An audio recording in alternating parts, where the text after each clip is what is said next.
I am the Tofu Golem. Please enjoy the video. You start with the essentials. Make sure the Gallery app and file manager have permission to access storage. Once done, open Gallery and go straight to the app menu. This reveals options that regular browsing hides. Tap Settings or View to look for hidden items, secure folders, or archives. You do this because some galleries hide photos behind toggles or separate albums. Don't waste time on general tips.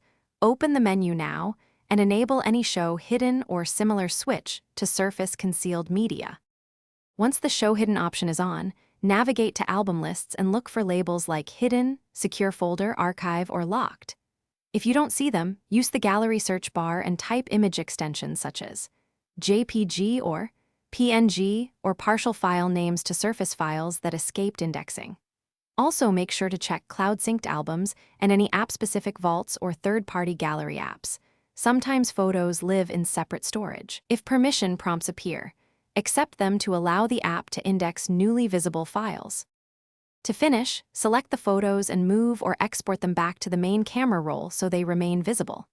If you still can't find images, open a file manager, enable System or Hidden File View, and manually scan DSIM, pictures, and app-specific media folders. Make sure to clear the gallery cache if items won't show, and check backups or cloud versions. If something goes wrong, try restarting the device and reindexing media. That often forces the gallery to refresh and reveal newly visible files. Thanks for watching. Consider subscribing if we helped you today.